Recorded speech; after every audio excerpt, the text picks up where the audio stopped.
வணக்கம் welcome to Chitra Murali's kitchen. இன்னைக்கு நம்ம வந்து பப்பட் ரோல்ஸ் எப்படி பண்ணுறதுன்னு பார்க்க போகிறோம். ஆக்சுவலாக நான் வந்து ரொம்ப சின்ன அப்பளம் வச்சிருக்கிறதுனால நான் சோமாஸ் மாதிரி தான் மடிக்க போகிறேன். கொஞ்சம் பெரிய அப்பளமாக இருந்தால் நீங்கள் அதை ரோல் பண்ணிக்கலாம். இது வந்து ஈவினிங் ஸ்நாக்ஸ்க்கு குழந்தைங்க ஸ்கூல் விட்டு வந்தோடனே ஈவினிங் ஸ்நாக்ஸ் கொடுக்கறதுக்கு ரொம்ப சௌரியமாக இருக்கும். என்ன வேணாலும் உள்ளே ஸ்டஃப் பண்ணிக்கலாம். இப்போ நான் என்ன பண்ணுறேங்கிறத மட்டும் சொல்கிறேன். ஒரே ஒரு வெங்காயத்தை வந்து நல்லா பொடியாக கட் பண்ணி வச்சுட்டுருக்கேன். அப்புறம் கேரட் துருவி வச்சுட்டுருக்கேன். ஒரு சின்ன கேரட் துருவி வச்சுட்டுருக்கேன். அப்புறம் ஒரு பாதி குடமிளகா இன்னும் நல்ல பொடியாக கட் பண்ணிக்கோங்க. காரத்துக்கு வந்து ஒரு அரை டீஸ்பூன் வந்து வரமிளகா பொடி, ரெட் சில்லி பவுடர்.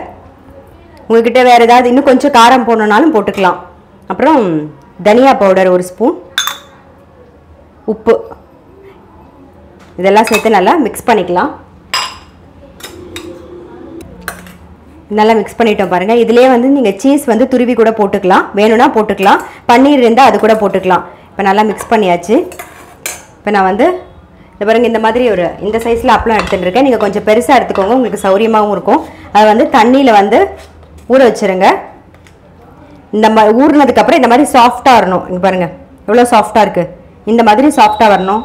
ஒரு துணியில் போட்டுட்டிங்கன்னா உங்களுக்கு ஈஸியாக இருக்கும். அடுத்த தடவை மடிக்கிறதுக்கு நமக்கு சத்தம் வராது தான் எண்ணெயில் போடும்போதும் கூட.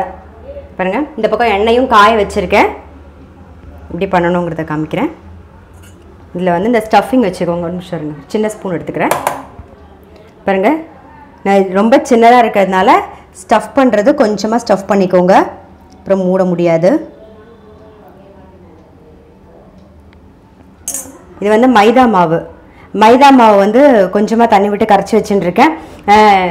தயவுசெய்து மைதா மாவு வந்து யூஸ் பண்ணாதன்னு சொல்லி கமெண்ட் பாக்ஸில் போடாதீங்க. அது உடம்புக்கு கெடுதல் தான், எனக்கும் நல்லாவே தெரியும்.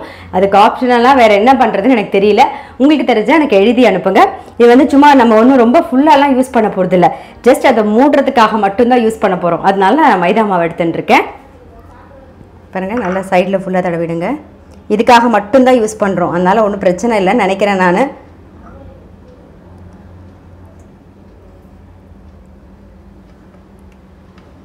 இதை அப்படியே மூடிடுங்க. ஆக்சுவலாக பெரிய அப்பளமாக இருந்தால் நீங்கள் சுருட்டலாம், இல்லாதனால நான் வந்து சோமாஸ் மாதிரி மூடிடுறேன். பாருங்கள், நல்லா சீல் பண்ணிவிடுங்க. இதே மாதிரி எல்லாத்தையும் பண்ணி வச்சுக்கோங்க.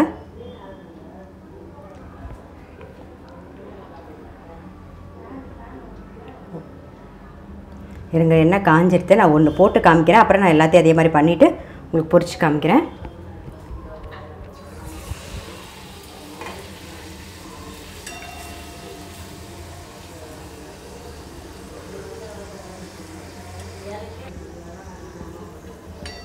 பாருங்கள், நல்லா கிறிஸ்பாக நல்லா பொரிஞ்சிரும்.